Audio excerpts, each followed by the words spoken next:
नमस्कार दोस्तों, स्वागत है आपका हमारे YouTube चैनल GSYVS में। दोस्तों, गरुड़ बैच यूपी लेखपाल की तैयारी हम लोग करा रहे हैं। इसमें हम लोग ग्राम समाज एवं विकास के प्रश्नों पर चर्चा करेंगे। इससे पहले हम लोगों ने समान हिंदी के प्रश्नों पर चर्चा किया, समान GS के प्रश्नों पर चर्चा किया और आज हम लोग ग्राम समाज एवं विकास के प्रश्नों पर चर्चा करेंगे। ये दोस्तों आपकी 21वीं क्लास है, क्लास 21।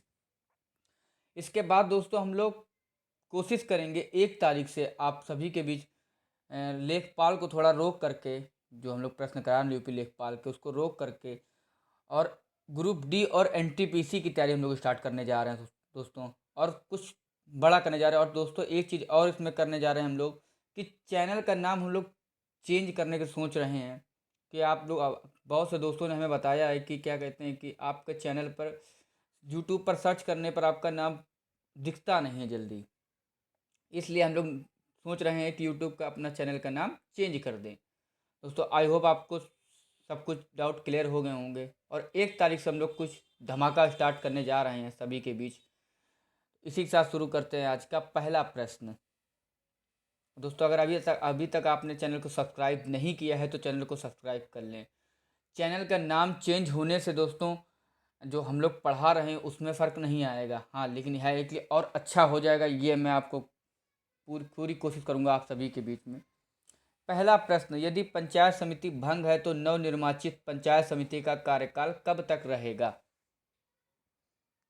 तो इसका सही उत्तर हो जाएगा ऑप्शन डी, जितना भंग हुई पंचायत समिति का शेष कार्यकाल है। जितना भंग हुई पंचायत समिति का शेष कार्यकाल है। दोस्तों पंचायत विघटन के मामले में विघटन की तारीख से 6 महीने के भीतर एक नया चुनाव पूरा करना होगा और नवनिर्वाचित सदस्यों को केवल कार्यकाल के शेष भाग के लिए पद धारण करना होगा, ना कि पूरे 5 साल के कार्यकाल के लिए। याद रखिएगा, यदि शेष अवधि 6 महीने से कम थी तो पीठ ने कहा कि नए सिरे से चुनाव नहीं किया जा सकता है। ये इसमें हो सकता है, याद रखिएगा। अब दोस्तों पंचायती राज संस्थाओं यानी PRI में पंचायत समिति मध्यवर्ती स्तर पर ग्रामीण स्थानीय सरकारें पंचायतें हैं और इसे 1992 के 73वें संवैधानिक संशोधन अधिनियम द्वारा संस्थागत किया गया था। याद रखिएगा, इंपॉर्टेंट प्रश्न है आपका। नेक्स्ट, दूसरा प्रश्न, गरीब गरीबी रेखा से नीचे के लोगों का अनुपात किसके द्वारा अनुमानित किया जाता है? तो इसका सही उत्तर हो जाएगा गरीबी रेखा से नीचे के लोगों का अनुपात लोगों की संख्या के अनुपात द्वारा अनुमानित किया जाता है। ऑप्शन बी इसका सही उत्तर हो जाएगा। गरीबी रेखा से नीचे के लोगों का अनुपात लोगों की संख्या के अनुपात द्वारा अनुमानित किया जाता है। गरीबी रेखा के नीचे की कुल संख्या को कुल जनसंख्या से विभाजित किया जाता है। किससे? गरीबी रेखा के नीचे की कुल संख्या को कुल जनसंख्या से, मतलब जितनी भी हो, कुल जनसंख्या से विभाजित किया जाता है ताकि गरीब जनसंख्या के अनुपात का अनुमान लगाया जा सके। याद रखिएगा, इंपॉर्टेंट प्रश्न है आप सभी के बीच में। सभी प्रश्न इंपॉर्टेंट दोस्तों। कोई, मैं तो ऐसा तो नहीं कह सकता हूँ कि मैं क्या, कोई भी टीचर नहीं कह सकता कि यही प्रश्न आपके एग्जाम में आएंगे। हाँ ये है कि श्योर है, जो मैं करा रहा हूँ इनसे ही प्रश्न आएंगे। 20 से 21 मैंने आपकी ग्रामीण समाज एवं विकास की क्लास कराई है और हिंदी की कराई है या फिर GS की कराई। मैं GS में गारंटी देता हूँ कि 25 में से अगर हम लोगों से पढ़े होंगे तो 15+ आप उसमें सही सही कर डालेंगे। क्योंकि करंट अफेयर्स भी, अगर आप करंट अफेयर्स भी देख रहे हैं तो फिर आराम से 18 से 20 नंबर आपके आ जाएंगे, 20 नंबर। और जी हिंदी की बात करेंगे, हिंदी पूरा डिट्टो आपका वही प्रश्न आपके आएंगे। हाँ, 1-2 प्रश्न आपके पर्याय अच्छी हो गया, संधि विच्छेद हो गया, कोई संधि विच्छेद थोड़ा नहीं आता है, लेकिन हाँ जो मैं आपको बता रहा हूँ वही आएंगे, याद रखिएगा। सबरी संकल्प अभियान उत्तर प्रदेश में किसके लिए शुरू किया गया था? तो सबरी संकल्प अभियान उत्तर प्रदेश में कुपोषण दूर करने के लिए शुरू किया गया था। ऑप्शन बी इसका सही उत्तर हो जाएगा। इससे पहले मैंने आपको शायद ये करा चुका हूँ। शायद मुझे याद आ रहा है कि मैंने इसको कराया है कहीं ना कहीं। तो उत्तर प्रदेश में कुपोषण को मिटाने के लिए सबरी संकल्प अभियान शुरू किया गया था। यह योजना शुरू में उत्तर प्रदेश के 29 जिलों में, कितने जिलों में? 29 जिलों में शुरू किया गया था। अब 29 जिलों में 73,793 आंगनवाड़ी केंद्र बनाए गए, जिसके तहत 7,09,012 महिलाओं को इस योजना का सीधा लाभ देने के लिए चिन्हित किया गया था। इस योजना के तहत राशि का सीधा हस्तांतरण लाभार्थी के खाते में होता था, याद रखिएगा। उत्तर प्रदेश के बारे में बात करेंगे तो उत्तर प्रदेश के मुख्यमंत्री हैं योगी आदित्यनाथ, राज्यपाल हैं आनंदीबेन पटेल, उप मुख्यमंत्री केशव प्रसाद मौर्य तथा दिनेश शर्मा, और विधानसभा अध्यक्ष हैं हृदय नारायण दीक्षित। राज्य पक्षी है दोस्तों सारस, क्रेन। कुल जिले की बात करेंगे तो 75, कितने जिले हैं दोस्तों? 75 यूपी के। और लोकसभा की सीटें दोस्तों 80 हैं, और विधानसभा की सीटें कितनी हैं दोस्तों? 403, याद रखिएगा दोस्तों। और सबसे बड़ा जिला बात करेंगे उत्तर प्रदेश में तो लखीमपुर खीरी है। नेक्स्ट, चौथा प्रश्न, भारत में स्कूलों में मध्याह्न भोजन शुरू करने वाला पहला राज्य है, मतलब सबसे पहले स्कूलों में जो भोजन बच्चों को कराया जाता है, सबसे पहले किस राज्य ने शुरू किया? तो यह किया था दोस्तों तमिलनाडु राज्य सरकार ने। ऑप्शन सी इसका सही उत्तर हो जाएगा। तमिलनाडु पहला राज्य जिसने बच्चों को स्कूल की ओर से आकर्षित करने के लिए 1962 में, कब किया था? 1962 में, 1962 में मिड डे मील यानी MDMS की शुरुआत की, और बाद में इसे 15 अगस्त 1995 को केंद्र प्रायोजित योजना के रूप में शुरू किया गया था। तो केंद्र के द्वारा कब शुरू किया था? 15 अगस्त 1995 में, बचना याद रखिएगा, 1995 में केंद्र द्वारा। और तमिलनाडु की बात करेंगे तो 1962 में। मिड डे मील योजना के बारे में क्या होता है? मिड डे मील योजना मानव संसाधन विकास मंत्रालय के स्कूली शिक्षा और साक्षरता विभाग के अंतर्गत आती है। याद रखिएगा, आपसे पूछ सकता है किसके अंतर्गत आती है? तो ये मानव संसाधन विकास मंत्रालय के अंतर्गत आती है। इसमें 6 से 14 वर्ष की आयु के प्रत्येक बच्चे को जो स्कूल में दाखिला देता है और भाग लेता है, उसे 450 कैलोरी के पोषक मानकों वाले गर्म पका हुआ भोजन दिया जाता है। अभी तब इसके अंदर डीपली जाने की जरूरत नहीं है दोस्तों। नेक्स्ट, पांचवा प्रश्न, जुलाई 2021 में किस राज्य ने राज्य की सभी पंचायतों में एक पंचायत सचिवालय स्थापित करने का निर्णय लिया है? तो दोस्तों अधिकतर मोस्टली प्रश्न आपके उत्तर प्रदेश से आएंगे, लेकिन जो कुछ प्रश्न होंगे आपको आयोग घुमाने के लिए प्रश्न आपको एग्जामिनर कुछ अलग पूछ सकता है, लेकिन आपको अगर ध्यान से पढ़ेंगे तो अधिकतर प्रश्न आपके उत्तर प्रदेश से ही पूछे जाएंगे। ऑप्शन डी इसका सही उत्तर हो जाएगा। उत्तर प्रदेश मंत्रिमंडल ने राज्य की सभी पंचायतों में एक पंचायत सचिवालय स्थापित करने का निर्णय लिया। इस कदम का उद्देश्य ग्रामीण लोकतंत्र को मजबूत करना और ग्रामीण युवाओं को रोजगार प्रदान करना है। प्रदेश में पहली बार सभी ग्राम पंचायतों में पंचायत सचिवालय बनेगा। और उत्तर प्रदेश में फिलहाल 58,189 ग्राम पंचायतें, कितनी है दोस्तों? 58,189 ग्राम पंचायतें उत्तर प्रदेश की। मैंने बताई दिया। जिलों की संख्या 75 है, लोकसभा सीटें 80, राज्यसभा सीटें 31। कितनी सीटें राज्यसभा सीटें? 31। नेक्स्ट, छठा प्रश्न, आसरा योजना उत्तर प्रदेश में कब आरंभ की गई थी? अब जैसे आसरा के नाम से ही पता चल रहा है कि एक आवास का है, मतलब घर के लिए किसी को, तो इसका सही उत्तर हो जाएगा ऑप्शन ए। इसका सही उत्तर 2012 में उत्तर प्रदेश के गरीब लोगों को मुफ्त आवास प्रदान करने के लिए आसरा योजना शुरू की गई थी। यह योजना उत्तर प्रदेश के पूर्व मुख्यमंत्री श्री अखिलेश यादव द्वारा शुरू की गई थी, और यह गरीब लोगों को मुफ्त में गुणवत्तापूर्ण घर प्रदान करती है। योजना वर्ष 2012 में आरंभ की गई थी। नेक्स्ट, सातवां प्रश्न, नरेगा योजना का खर्च केंद्र और राज्य के बीच किस अनुपात में वहन किया जाता है? मतलब अंतर पूछ रहा है कितना नरेगा योजना में केंद्र कितना देता है और राज्य कितना देता है।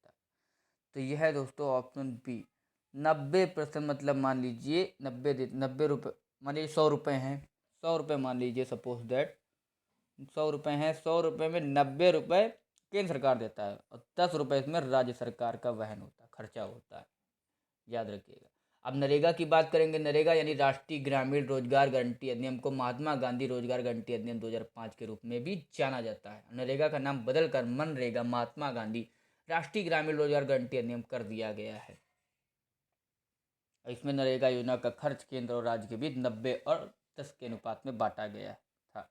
नेक्स्ट, आठवां प्रश्न, जनपद पंचायत के मुख्य कार्यकारी अधिकारी के रूप में कौन कार्य करता है?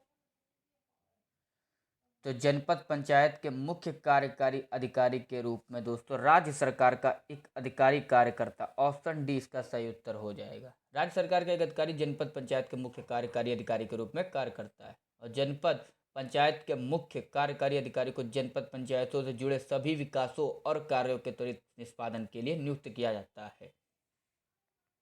नेक्स्ट 9वां प्रश्न, निम्नलिखित में से उत्तर प्रदेश के किस स्थान पर भारतीय पशु चिकित्सा अनुसंधान संस्थान स्थित है? तो यह दोस्तों हो जाएगा आपका ऑप्शन सी, इज्जतनगर बरेली में दोस्तों। भारतीय पशु चिकित्सा अनुसंधान बरेली में, इज्जतनगर बरेली में है। ये दोस्तों यह पशु चिकित्सा और संबंधित क्षेत्रों में एक अत्याधुनिक अनुसंधान सुविधा है। इसमें दोस्तों मुक्तेश्वर, बेंगलोर, पालमपुर, पुणे, कोलकाता और श्रीनगर इसके क्षेत्रीय परिसरों में से एक हैं। और 1925 में इसका नाम बदल कर दोस्तों इम्पीरियल वेटरनरी रिसर्च इंस्टीट्यूट कर दिया गया, जिसका नाम बदल कर इम्पीरियल बैक्टीरियोलॉजिकल लेबोरेटरी कर दिया गया। मतलब इसी का नाम बदल बदल कर के इसका करा गया, और स्वतंत्रता के बाद इसका नाम बदल कर संस्थान का नाम बदल कर भारतीय पशु चिकित्सा अनुसंधान संस्थान कर दिया गया। अब संस्थान वर्तमान में भारतीय कृषि अनुसंधान परिषद ICAR नई दिल्ली के प्रशासनिक पर्यवेक्षण में है, याद रखिएगा। नेक्स्ट 10वां प्रश्न, तेंदुलकर समिति की नियुक्ति की गई थी। तो तेंदुलकर समिति की नियुक्ति की गई थी दोस्तों ऑप्शन ए, गरीबी का अनुमान लगाने के लिए। ऑप्शन ए इसका सही उत्तर हो जाएगा। प्रोफेसर सुरेश डी तेंदुलकर की अध्यक्षता में इस निर्यात समूह का गठन 2005 में कब किया गया था दोस्तों? 2005 में गरीबी के आधिकारिक आकलन के लिए कार्य प्रणाली की समीक्षा करने और मौजूदा प्रक्रियाओं में बदलाव की सिफारिश करने के लिए किया गया था। और तेंदुलकर समिति ने 2009 में अपनी रिपोर्ट प्रस्तुत की। मतलब मान सकते 4 से 5 साल लग गया करने में। अब दोस्तों अन्य जैसे भारत में महत्वपूर्ण समितियां और आयोगों की सूची है, जैसे कौन कौन सी, याद रखिएगा। जैसे PK मोहंती समिति, ये दोस्तों भारतीय निजी क्षेत्र के बैंकों के लिए वर्तमान स्वामित्व दिशा निर्देशों और कॉरपोरेट संरचना की समीक्षा करना है। अब आबिद हुसैन समिति, ये दोस्तों लघु उद्योग और व्यापार नीति सुधार है। तथा चक्रवर्ती समिति, ये मौद्रिक नीति है। नरसिम्हा समिति, ये दोस्तों बैंकिंग सुधार इसमें के लिए की गई। तथा भगवती समिति, ये बेरोजगारी और लोक कल्याण के लिए। श्री राव समिति, ये कृषि नीति के लिए। रंगराजन समिति, बैंकिंग उद्योग और सार्वजनिक क्षेत्र के विनिवेश का कंप्यूटरीकरण के लिए। लोढ़ा समिति की बात करेंगे, भारत में क्रिकेट के लिए सुधार की सिफारिश करने के लिए लोढ़ा समिति का गठन किया गया। दोस्तों सभी इंपॉर्टेंट है, याद रखिएगा। जो भी मैंने बताया है उनको एक एक बार आप देख लेंगे तो 1 नंबर आपका इससे भी पक्का हो जाएगा। 11वां प्रश्न, एकीकृत बाल विकास परियोजना उत्तर प्रदेश में कब से है? तो एकीकृत बाल विकास परियोजना उत्तर प्रदेश में 1975 से है, 1975 से। अब इस परियोजना का लाभ 6 माह से 6 वर्ष तक के बच्चों, कब से? 6 माह से, जब जन्म से नहीं होता, जब 6 महीने से 6 वर्ष तक के बच्चों और 20 से 45 वर्ष की गर्भवती एवं स्तनपान कराने वाली महिलाओं तथा 11 से 18 वर्ष के किशोरियों के लिए, मतलब लड़कियों की बात पूरी को दिया जाता है। इस योजना के तहत पूरक पोषाहार, टीकाकरण, स्वास्थ्य जांच, पोषण एवं स्वास्थ्य शिक्षा, स्कूल पूर्व शिक्षा आदि प्रदान की जाती है। आंगनबाड़ी केंद्रों पर 3 से 6 साल के बच्चों को प्री स्कूल शिक्षा दी जाती है, इसमें याद रखिएगा। नेक्स्ट 12वां प्रश्न, 2011 की जनगणना के अनुसार निम्नलिखित में से कौन सा उत्तर प्रदेश का सबसे अधिक साक्षर जिला है? तो इसका सही उत्तर हो जाएगा no doubt option B, Gautam Buddh Nagar. Gautam Buddh Nagar जिसको हम लोग ग्रेटर नोएडा भी बोलते हैं दोस्तों, क्योंकि ये दिल्ली से सटा हुआ है। और अब इससे नहीं, लेकिन है तो उत्तर प्रदेश में ही, लेकिन सटा हुआ है। इसमें साक्षरता दर सबसे अधिक 2011 में उत्तर प्रदेश में गौतम बुद्ध नगर में। यहाँ पर साक्षरता दर कितनी है दोस्तों? 80.1% है, याद रखिएगा, 80.1%। अब उत्तर प्रदेश के बारे में फिर से एक बार जान लेते हैं हम लोग। मुख्यमंत्री योगी आदित्यनाथ, राज्यपाल हैं आनंदीबेन पटेल, राजधानी है लखनऊ, पहले मुख्यमंत्री हैं गोविंद बल्लभ पंत, सबसे बड़ा जिला है लखीमपुर खीरी, सबसे छोटा जिला भदोही, याद रखिएगा। नेक्स्ट 13वां प्रश्न, निम्नलिखित में से किस शहर को बुंदेलखंड का कश्मीर भी कहा जाता है? तो बुंदेलखंड की बात है, बुंदेलखंड का कश्मीर कहा जाता है, तो ये कहा जाता है दोस्तों चरखारी को। ऑप्शन सी इसका सही उत्तर हो जाएगा। अब चरखारी कहाँ पे है दोस्तों? चरखारी उत्तर प्रदेश के महोबा जिले में है। कहाँ पे है? उत्तर प्रदेश के महोबा जिले में चरखारी। इसे चरखारी यानी बुंदेलखंड का कश्मीर के रूप में भी जाना जाता है। अब ये क्यों कहा जाता है दोस्तों? ब्रिटिश राज की अवधि के दौरान चरखारी राज्य भारत की रियासतों में से एक था, इसलिए इसको कहा जाता है। नेक्स्ट 14वां प्रश्न, उत्तर प्रदेश में संभागों की संख्या है। तो इसका सही उत्तर हो जाएगा दोस्तों 18। ऑप्शन बी इसका सही उत्तर हो जाएगा। उत्तर प्रदेश को 75 जिलों और 18 संभागों में बांटा गया है। कितने में बांटा गया? 75 जिलों और 18 संभागों में बांटा गया। प्रत्येक जिला एक जिला कलेक्टर या फिर एक जिला मजिस्ट्रेट द्वारा शासित होता है।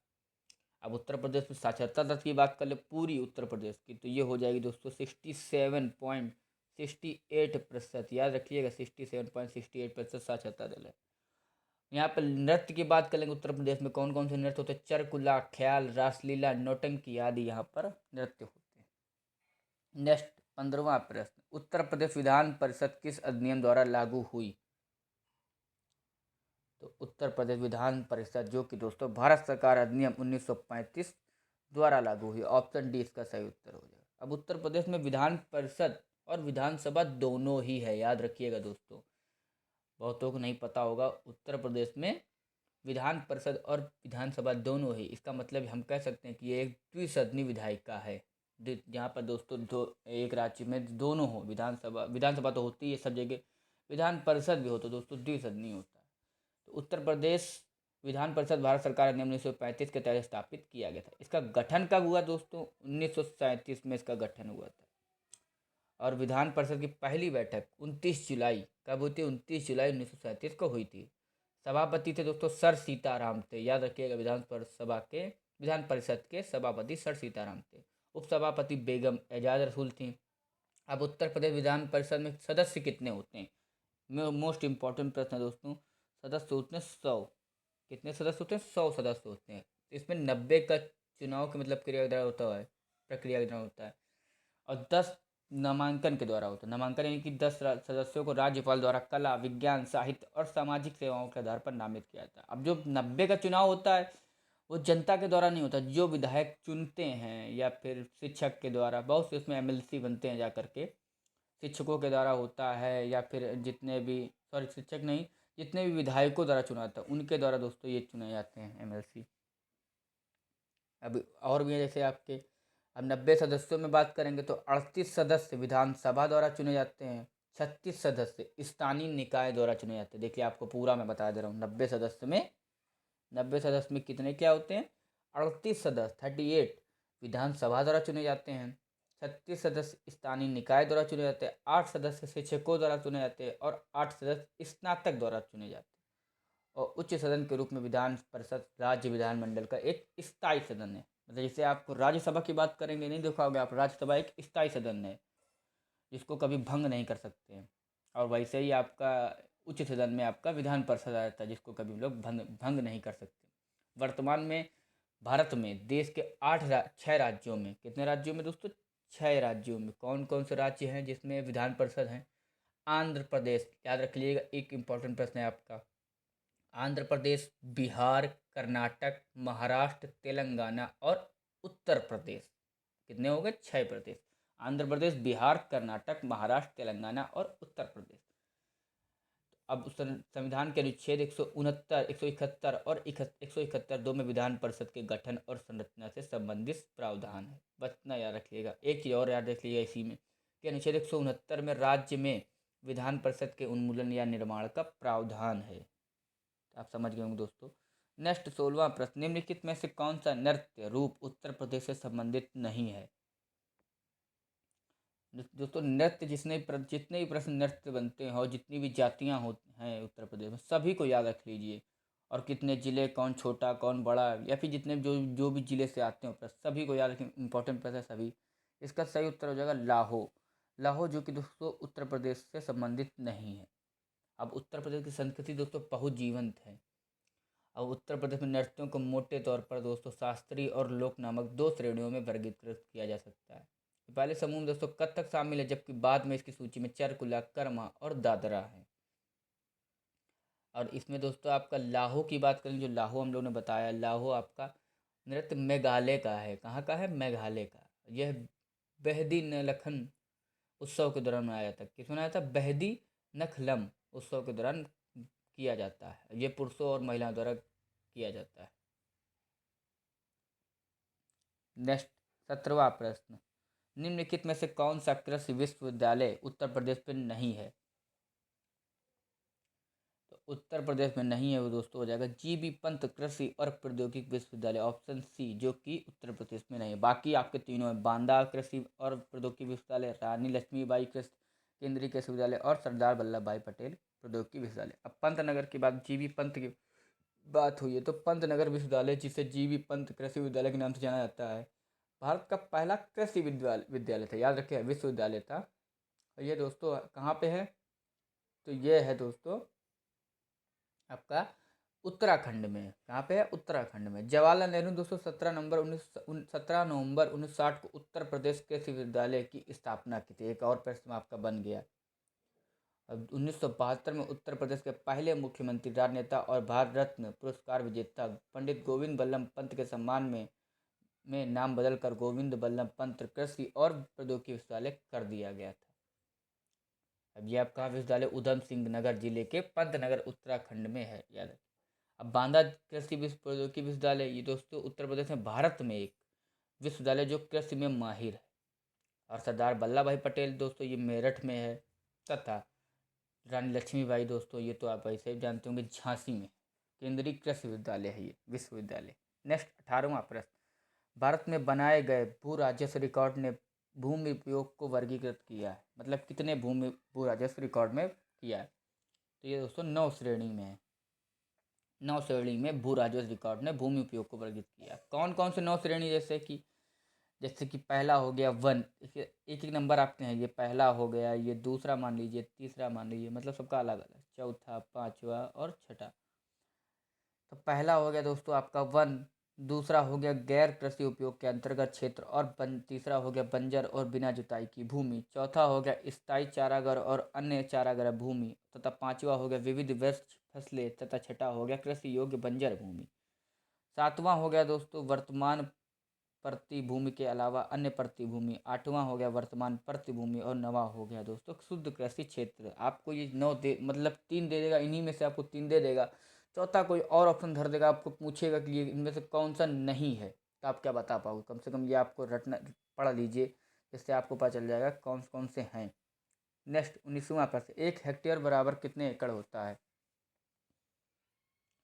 तो 1 हेक्टेयर बराबर होता है दोस्तों 2.4711। ऑप्शन ए इसका सही उत्तर 2.4711। 1 हेक्टेयर बराबर दोस्तों 10,000 वर्ग मीटर के बराबर क्षेत्रफल की एक मात्रक है। यह मुख्य रूप से भूमि माप के लिए उपयोग किया जाता है। और अन्य कौन कौन से, जैसे कि महत्वपूर्ण मात्रक और उनका रूपांतरण, लंबाई के मात्रक की बात करें, जैसे कि 1 सेंटीमीटर बराबर 10 मिमी बोल सकते हैं इनको, 1 फुट बराबर 12 इंच, जिसको 30.48 सेंटीमीटर बोल सकते हैं हम लोग, 1 इंच बराबर 2.54 सेंटीमीटर, जिसको हम लोग 0.0833 फीट भी बोल सकते हैं, या फिर 1 किलोमीटर बराबर 1,000 मीटर, जिसको हम लोग 3,280.84 फीट बोल सकते हैं। 1 मीटर की बात करेंगे 100 सेंटीमीटर, इसमें हम लोग 39.3701 इंच भी बोल सकते हैं इसको, तथा 3.28084 इसको फीट भी बोल सकते हैं। 1 मील की बात करेंगे तो 1.60934 किलोमीटर बोल सकते हैं, और इसको हम लोग 5,280 फीट बोल सकते हैं।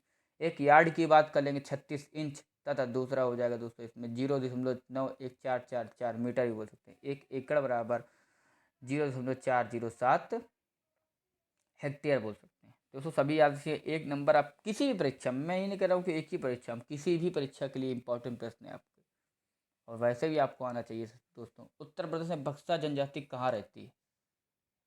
20वां प्रश्न, उत्तर प्रदेश में बक्सा जनजाति कहाँ रहती है? तो ये दोस्तों रहती है बिजनौर में। ऑप्शन डी इसका सही उत्तर हो जाएगा।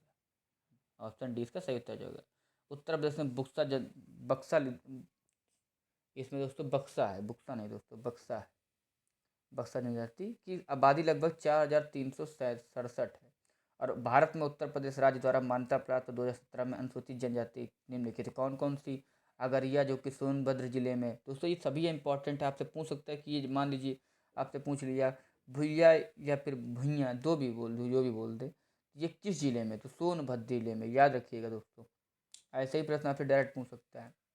अगरिया की बात करें सोनभद्र जिले में, बैगा भी सोनभद्र जिले में, भोटिया अब ये खाली ये पता नहीं कि शायद जिले में, लेकिन भुइया फिर भुइया सोनभद्र जिले, बुक्सा दोस्तों तथा चेरो ये सोनभद्र और वाराणसी के जिलों में, गोंड, धुरिया, नायक, पथरी और राजगोंड ये है आपका महाराजगंज, सिद्धार्थनगर, बस्ती, गोरखपुर, देवरिया, कुशीनगर, मऊ, आजमगढ़, जौनपुर, वाराणसी, मिर्जापुर और सोनभद्र जिलों में पाई जाती है ये जाति। ये चारों पांचों जितनी भी हैं, गोंड, धुरिया, नायक, पथरी, राजगोंड, ये सभी आपकी इन जिलों में पाई जाती है।